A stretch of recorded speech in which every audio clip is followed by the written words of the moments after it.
I speak at groups like this, the first thing I do is kind of take a little bit of a twist. It's down home, it's personal, you're not lecturing people, you're speaking to them, you're sharing information. It's a different energy, one.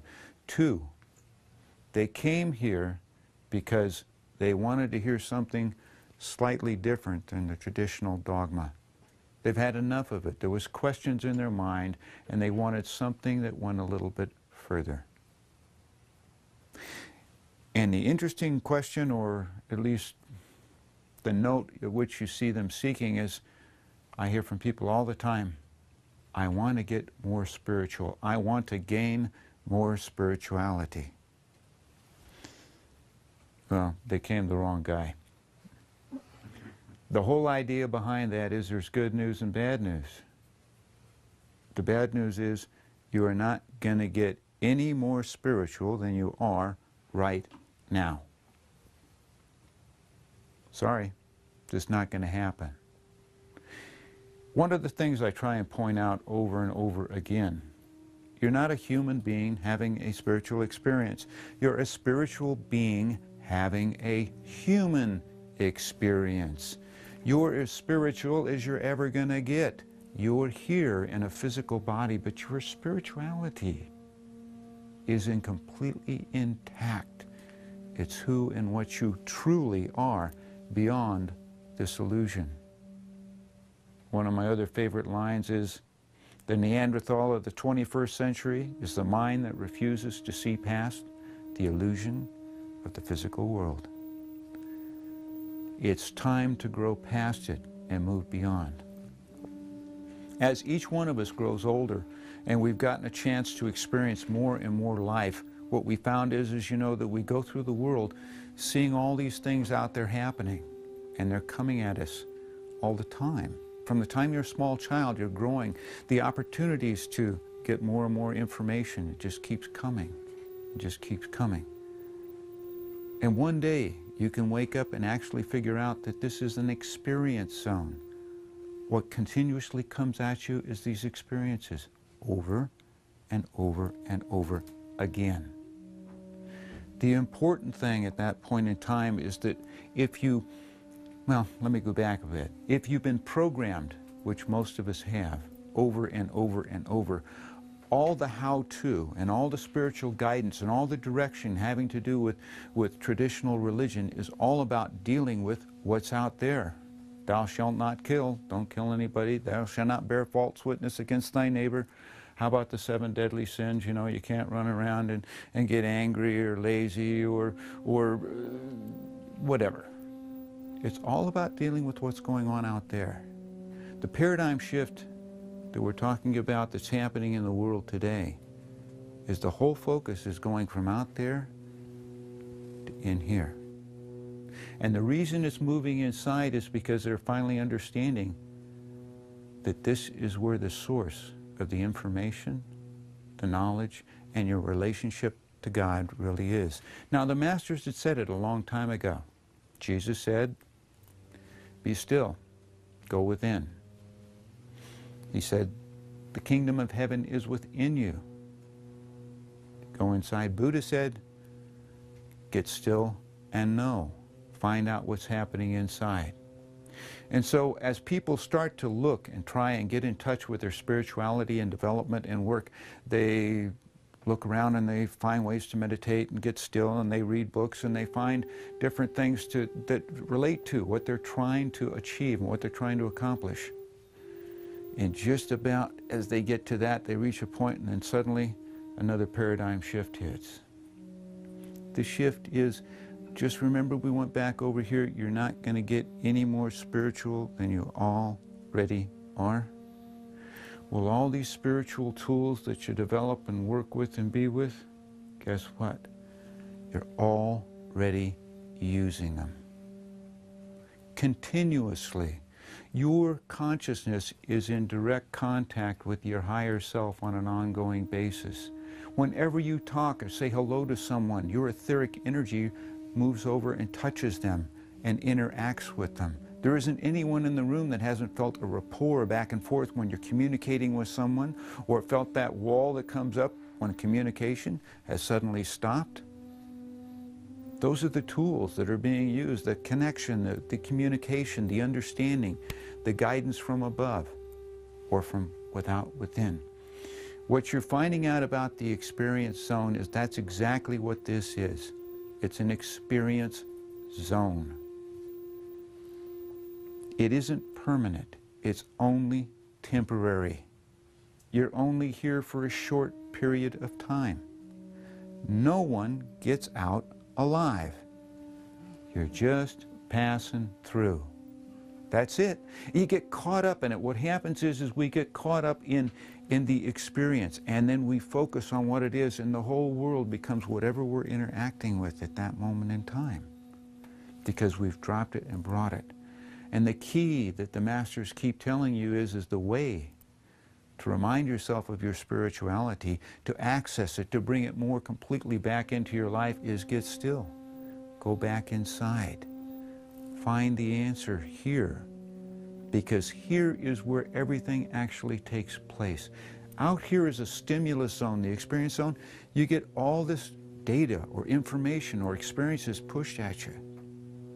It's all out there. Where do you process it? Where do you bring it? Where do you think about it when it's all over? Well, she said this about me, or he did that, or somebody, whatever. None of that's going on out there. It's all going on right in here. You know the old saying, the buck stops right here. It goes inside. It connects with who and where you are. So when you're looking at dealing with and handling and awakening yourself, the answer is to go within you and get clear with what that is. And then people say, oh, I got to get real still, and they're trying to focus, and they're trying to bring their mind down so that they can be still, and oh, somebody's making some noise, or they closed the door, or they heard something in the background and it distracted them. Well, that's all fine and dandy if you live in a monastery somewhere, but not too many people here do. It's not really applicable. What you have to do is learn to make it work here in this world. And once again, that spiritual tool, you're already using it. Yes, you are. You just don't know it. The whole idea about meditation isn't necessarily getting so still. The whole idea is to calm down quietly enough within yourself so you can detach yourself from that stimulus and pay attention to this stimulus. All it is directing your attention, so that you're paying attention here. And it's interesting, the more often you do it, the easier it gets.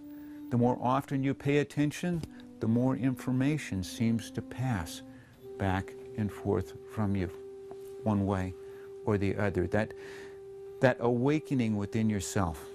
Now you say, well, or I guess what I really want to say is how it works for you, and the reason it works well and you're using it, and the reason it can work so well once you pick it up a notch and understand what it is because you've been doing it since you're a very small child.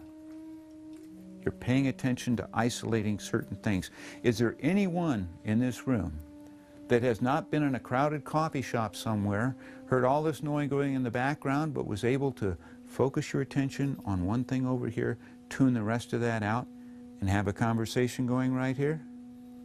Yes, you can. You do it all the time. Well, guess what?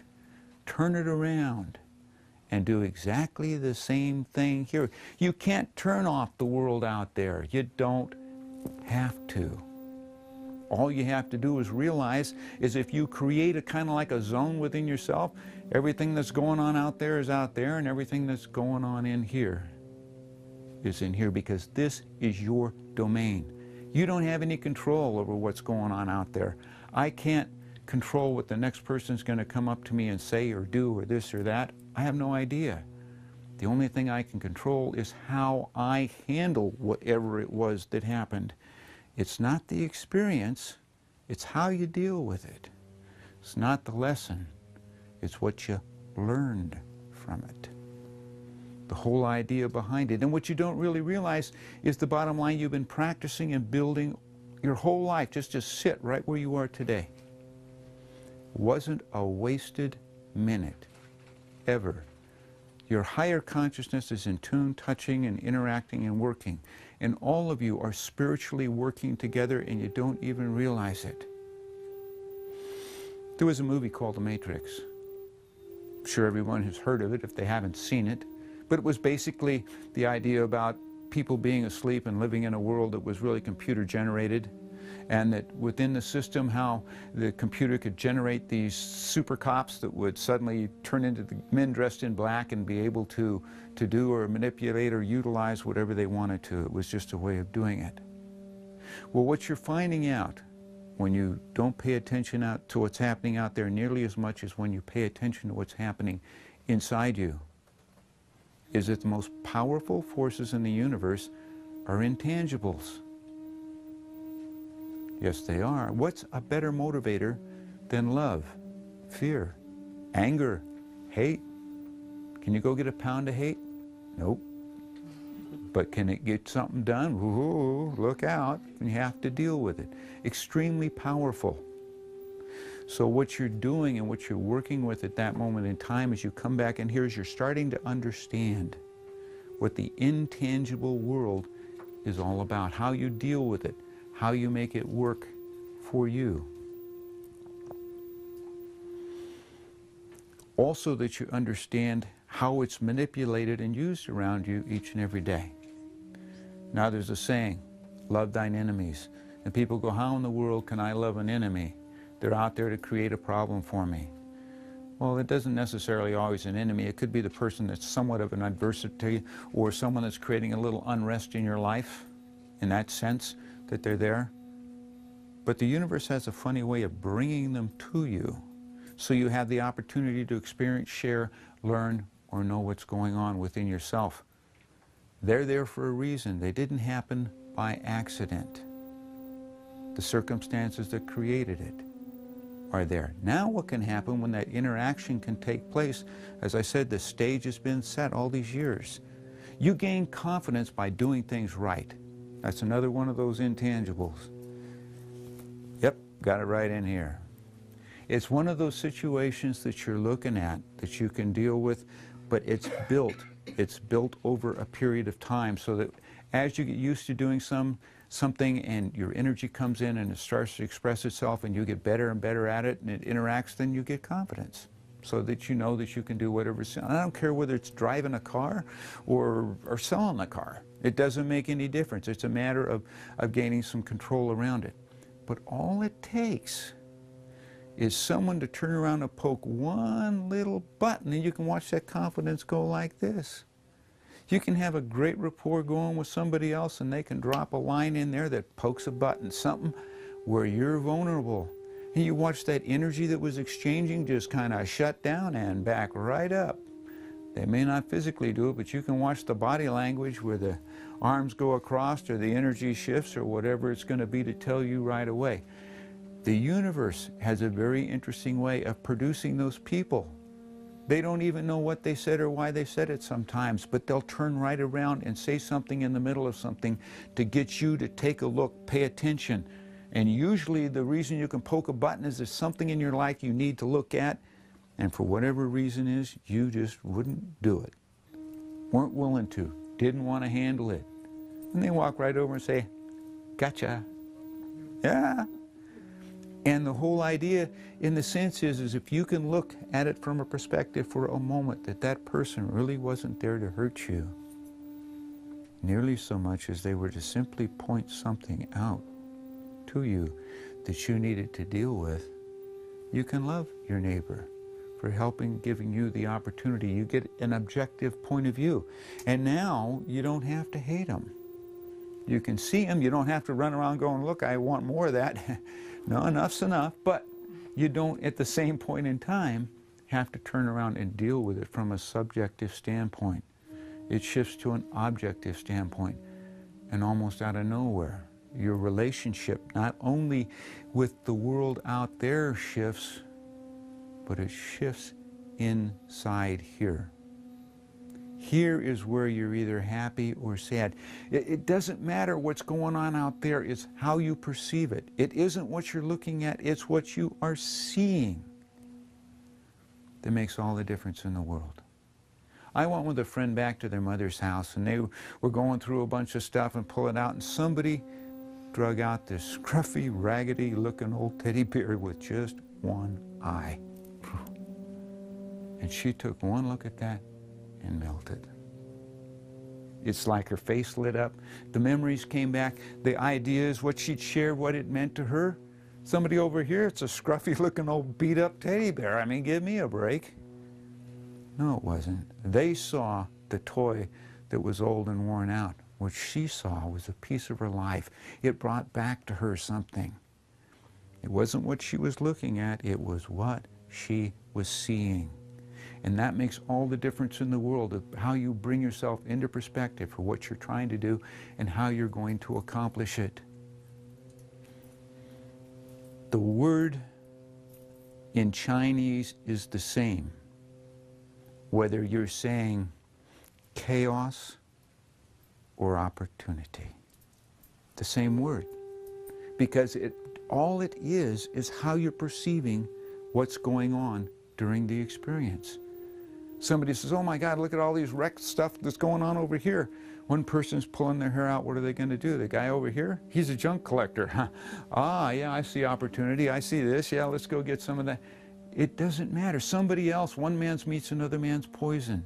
It's how it interacts with you as a person, how you can utilize it, work with it in your life. And that's why so many things can happen. So many people can get a different experience out of exactly the same experience.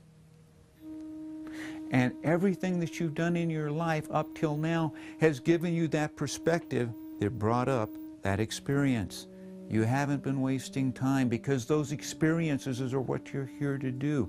This stuff out here, just temporary. You're just passing through, remember? It's not going to be here very long. But if you can learn to see it and work with it and touch those experiences so they mean something to you in a whole new manner, you have taken and made that shift that has brought your consciousness and your understanding to the next level. And that's when people ask about, are you being more spiritual? No, you're not. All you're really doing is touching the spirituality in you that already exists. It's already there. Instead of focusing on what was going on here like I talked about a little earlier, you're focusing on what's going on in here.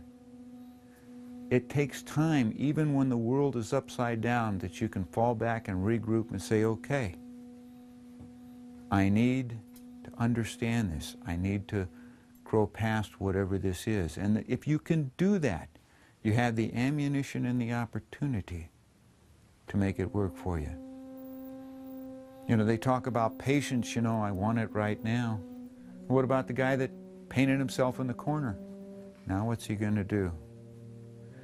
Well, sometimes the only thing to do is sit down, cross your legs, and wait for the paint to dry. You just give it a chance to do what it's going to do. Learn to understand it. Take a look at it from a perspective here, and then utilize it and work beyond it, because it's there for a reason. Now, I was scoffing at those 7 deadly sins we talked about a little earlier when I was saying about the anger and the envy and the laziness and stuff, and I said, you know, they have their place. It's not even lunchtime and I've already got over half of them broken. How about that? But I wouldn't want you to think that I'm not being somewhat self-sustaining. I'm going to behave myself at lunch and I'm going to save overeating for dinner. There you go. Then what you can do is turn around and take a look at the things that are out there and laugh at them. When you can turn around and see what you were doing and smile at yourself. When you look at where you were, how many times can you now look back at where you were and you go, oh God, I don't believe it. Think about that. There isn't a person in the room that hasn't been there, done that. And the important thing is you can almost do that anytime. You can catch yourself right in the middle of something and turn it right around. Judy was talking the other day about how somebody cut her off in line at the gas pump and how she was getting all ready to get mad, and she finally just kind of came out of it and went, you know what? I just bought in. Chose not to and didn't. It was just a shift, but it's a funny little thing, but it happens every single day. Those opportunities are there to see it. There's an old phrase, assume a virtue and it's yours. You want kindness? Be kind. Kindness is right there. You want love? Be loving. All you have to do is work with it, and then you'll learn to see that when someone is interacting with you in their own way, they're sharing love, even if that love is frustration, that love is anger, that love is fear. They're sharing it. They need to share. Everyone does. This is a huge energy exchange. Everyone here grows by sharing and interacting and exchanging that energy. And when you understand that that exchange is what the purpose is and how it works and how it grows for you as an individual, you now have the position to take the next step where you can deal with it, to become more of who and what you truly, really already are. Full circle, coming home. That holy ground is really right here. There's no place else to go. Everything out there could pump your ego up for a little while, but it's not going to last. And the desires and the flow and the this and that, they're all fun experiences. And I am not in any way, shape, or form asking people to just, suppress themselves. No, get out there, enjoy. Enjoy life to the fullest. Put your energy out. Express it. Interact with it. Do it. But understand what it is when you're doing it. I don't think there's someone up there just waiting for a chance, with a rod to smite me down the second I say a bad word or make a mistake or do something wrong. The universe is right here. I get a chance to learn all about it right now. Or maybe a couple of months down the road or a little further, but sooner or later it catches up with you. And what you do is, even then, is you have the opportunity to learn and grow from it. But the only way you're going to get those memories, those experiences, to share, to bring out your spirituality, is to get out and do it. Sitting on the sidelines is not going to do it. Sitting in a monastery going, may allow you to connect with a certain aspect of yourself that's overlooked down here. But it cuts you off from everything else about the experience going. And you could spend a whole lifetime missing so many incredible experiences. Joy, happiness, love, adventure. All the things that you can do here by getting in the game. But if you can take your spirituality out of yourself, bring it to the forefront of your mind, and share that, integrate it into who and what you are, now you got both worlds at the same time. And it's not that tough. If you can hold a conversation in a crowded coffee shop, you can do it. Because each and every one of you has done it already. Take a few minutes each and every day. Turn around and look in yourself and start to interact with it. The whole idea is just get still. You don't have to make it still. Just get quiet and pay attention to what's going on. And the whole idea, again, is don't be in a rush. Don't rush to do it. Settle down and work with it. You can rush to stilling down once you know what you're doing, and for a minute that you need to get still, and because of circumstances or whatever, and you can take that moment, still your mind, and clear it just long enough to make a decision and move on.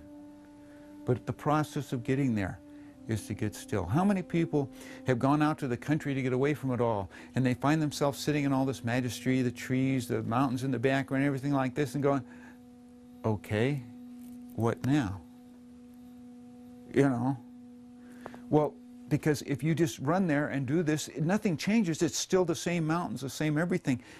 But if you sit and let yourself acclimate to it slowly, by the second day and the third day, and then, out of nowhere, you're starting to notice how the trees move and the animals and the energy and the stuff. And what you're allowing yourself to do is connect with the energy that's there and feel the communication that's taking place at that level. But when you rushed in and tried to make it happen, you looked right past it because you didn't give it a chance to develop and come out in you as a person. I guess I'm kind of over time. I'm rattling on here. But the whole idea here is what I'm trying to tell you. No, I'm trying to remind you. I can't tell you, you already know. You're as spiritual as you're going to get, but you've forgotten it. You've forgotten your spirituality and where to go to get it and how to access it and how to make it part of your life and to experience all these things while doing it. Because all it's done now is enhanced your life and brought you right into the here and now at this level, rather down here. From a subjective to an objective, to someone who makes choices and then decisions, rather than someone that's subjective and deals with it as it comes. There's an old song. Leg bone's connected to the knee bone, da-da-da-da. Well, I want to remind each and every one of you, take a minute, get still, and remember that your head bone is really connected to your heart bone.